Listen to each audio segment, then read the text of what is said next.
I can come back again. So, I am Professor Fatah Aremu, the moderator of the session, and to lead the presentation will be Professor Gladys Ahaneku to my left, and to discuss the presentation of the Professor Shaladi Yajiri and pharmacist Ahmed Yakasan. Just last week we were at the presidential villa to conduct the annual presidential parley with the President and Commander-in-Chief of the Federal Republic of Nigeria, Muhammadu Buhari, DCFR. In attendance at the presidential parley were the Vice President, Professor Osibajo, Yemi Osibajo, the Secretary to the Government of the Federation, the Chief of Staff, a number of Federal Executive Council members, and the security establishment. The participants of Senior Executive Course 42-2020 shared the findings of their report with the President, and highlights of that report will be shared with us right now. I just want to stress this in the sense that in terms of having access to the top-level decision makers in Nigeria, NIPSS is the #1 institution. It is very rare to have the President, the Vice President, Secretary to the Government of the Federation, Chief of Staff, Federal Executive Council members present in one place and listen to a presentation for roughly 2 hours. So, the presentation that we shared with you, we can't say it's perfect. It's still open for contributions and comments, because subsequently we'll be producing policy brief, policy advice to follow up on the presidential parley report that was submitted to the President. So may I invite Professor Gladys Ahaneku to make the presentation, and we can take it forward from there. Please let's appreciate her.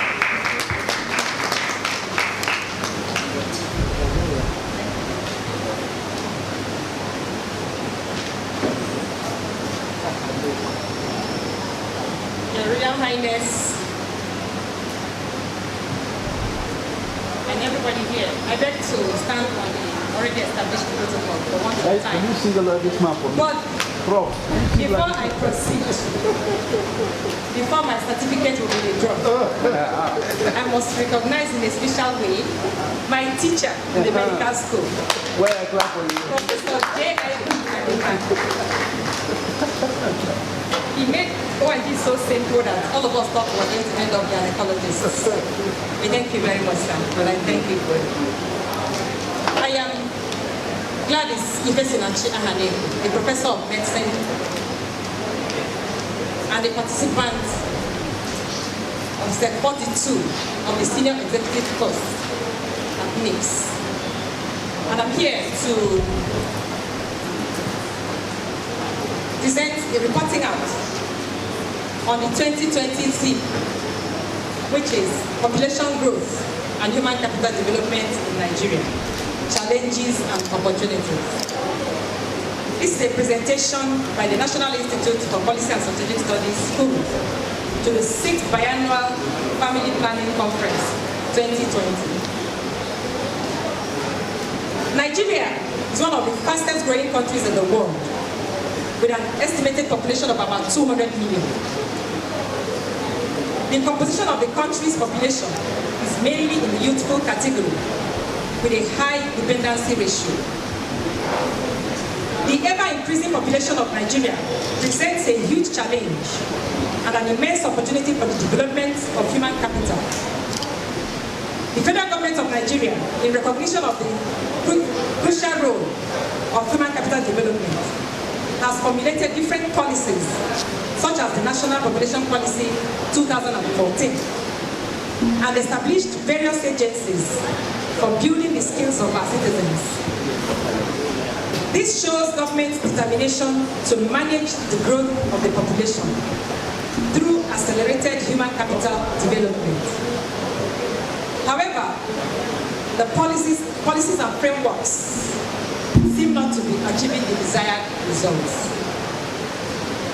It is against this background that the President of the Federal Republic of Nigeria, His Excellency Muhammadu Buhari, GFR, DCFR, tasked the participants of the Senior Executive Course 42 of the National Institute to research on the theme, population growth and human capital development in Nigeria, challenges and opportunities.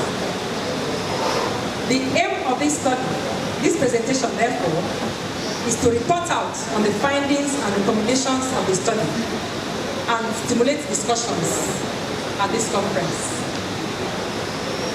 The outline of the presentation is as shown on the screen. Let us start by looking at the findings of population growth. First is the general trend and projections of population growth in Nigeria.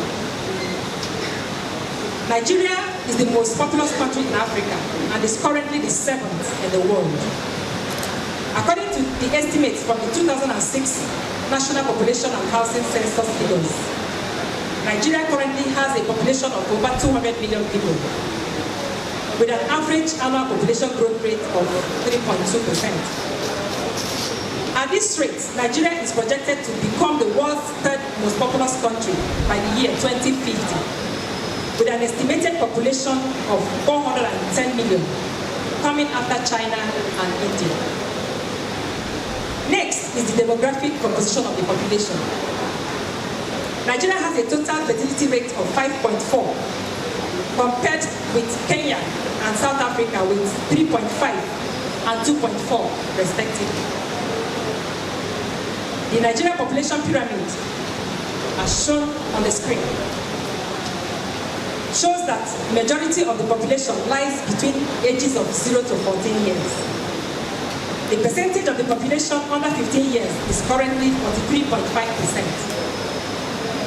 This indicates that the fertility rate of the country is high and implies a high dependency ratio. It also implies that a large proportion of the population will soon be entering into the working age group. This sheer weight of population size will continue to exert pressure on available social amenities and affect the quality of life of the population.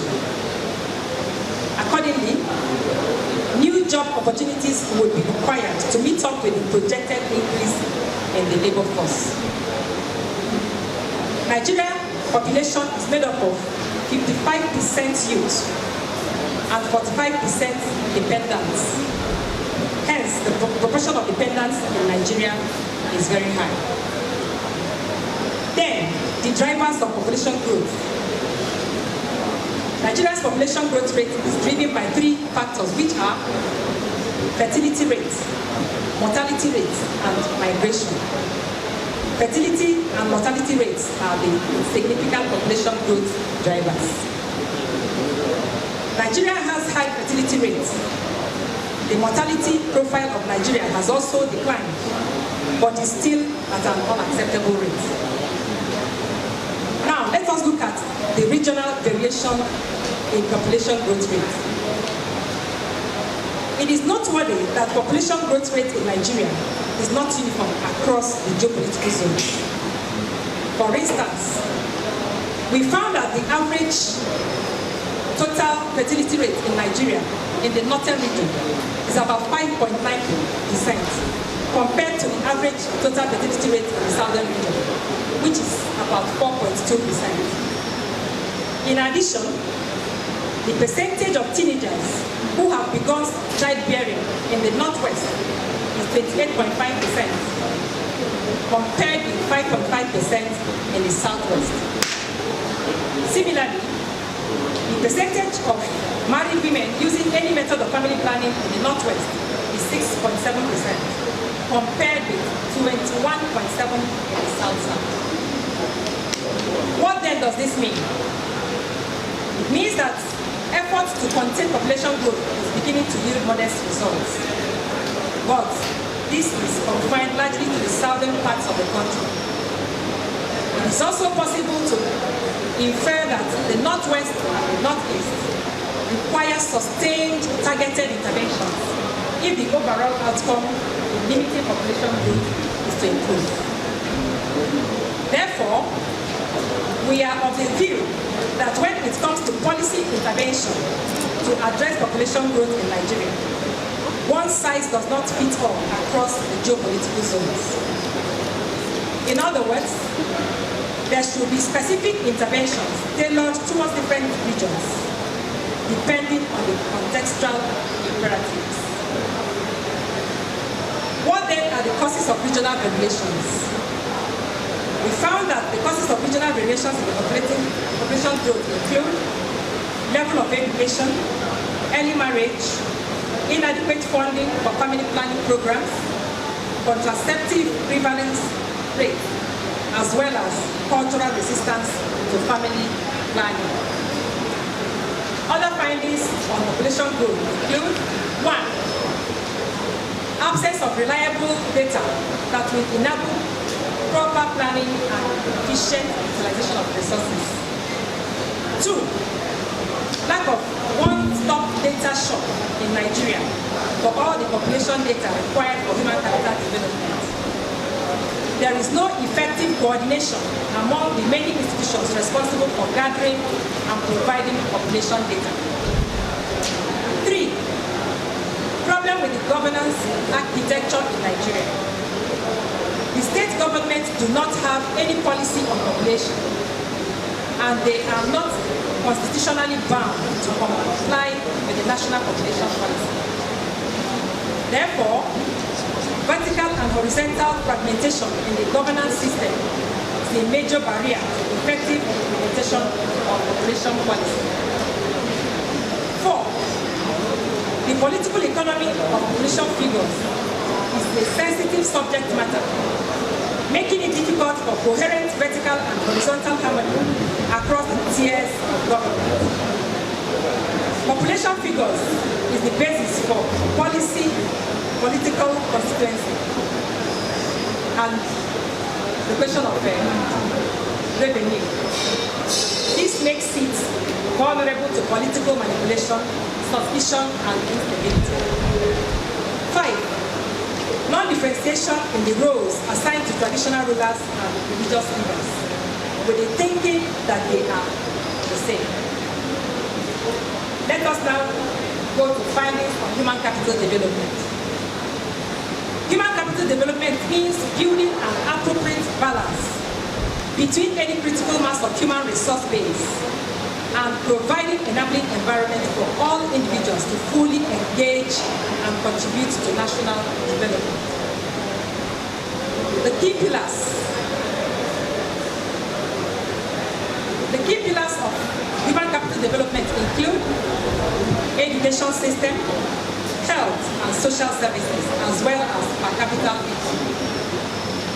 On education, as of 2019, out of school children in the country were over 16 million. Out of primary school, about 10 million, and out of secondary school children, about 6 million. Nigerian adult literacy rate was at 62% in 2018, while that of Ghana was 79.04% in the same year. From the table on the screen, the percentage of women with no education in the Northwest is 57.2%, compared with 14.2% for the Southeast. From the table on the screen, the primary school and secondary school national attendance ratio in the North Central is 66.4% and 37.4% respectively, compared with that of the Southeast, which stands at 80 and 59%. It may also interest you to know that one of our founders reveals that there are 15 scientists and engineers engaged in research and development per 1 million persons in Nigeria. Compare this to 158 in India, 468 in Brazil, 459 in China, and 4,101 in the United States of America. Now to health. According to UNICEF, Nigeria has the second highest burden of stunted children in the world, with a national prevalence rate of 32% for children under 5 years. And a estimated 2 million children in Nigeria suffer from severe acute malnutrition, but only 2 out of every 10 children affected is currently reached with treatment. Nigeria's maternal mortality rate for 2017 was 917 at 0.86%, while for Ghana it was 308 at 1.91%. The current infant mortality rate for Nigeria as at this 2020 is 59.181 deaths per 1,000 live births, while for Ghana it is 33.7 deaths per 1,000 live births. The life expectancy for Nigeria in 2019 was 54.49%, while for Ghana it was 63.91 years. If we disaggregate this by gender, the picture is even more depressing. In terms of human capital development, the progress is not fast enough in Nigeria because the country has not been able to effectively harness the potentials of population growth towards human capital development. Further findings on human capital development reveals the following. 1. Lack of clearly articulated human capital development agenda in Nigeria. What we have now is rather a set of fragmented sectoral efforts that are aimed at human capital development. 2. Lack of a central coordinating agency and no specific human capital development policy framework to set agenda on an annual basis along the key components of education, health, and standard of living. 3. Segmented efforts with lack of effective coordination and synergy. Each component is rather being managed independent of the other under respective sectoral policy frameworks. In conclusion, it can be seen that instead of the population growth of Nigeria becoming an asset, it is now a burden and a drag on the process of achieving human capital development. Nigeria has an economic potential, but what becomes of that potential depends on the choice we make. In the speech delivered by Bill Gates at the Special National Economic Council during his visit to Nigeria in 2018, he said, and I quote, "The most important choice you can make is to maximize your greatest resource, the Nigerian people. Nigeria will thrive when every Nigerian is able to thrive. If you invest in your health, education, and opportunities, the human capital we are talking about today, then they will lay the foundation for sustained prosperity. If you don't, however, then it is very important to recognize that there will be a sharp limit on how much a country can grow." End of quote. On the basis of this, the following recommendations are profiled. Recommendation 1. Interventions on family planning should be context-specific and observe variations on the needs of the socio-political zones. Recommendation 2. The roles of religious leaders and traditional rulers on the promotion of family planning should be separated and broken down, rather than being lumped together, as their roles and influences are not the same across geopolitical zones. Recommendation 3. Communication strategies targeting family planning demands should be contextual with consideration for religious and socio-cultural beliefs and practices of different geopolitical zones. Recommendation 4. The federal government should create a council for human capital development to institutionalize the coordination of all human capital development initiatives. Distinguished ladies and gentlemen, this brings me to the end of this presentation. Thank you for listening.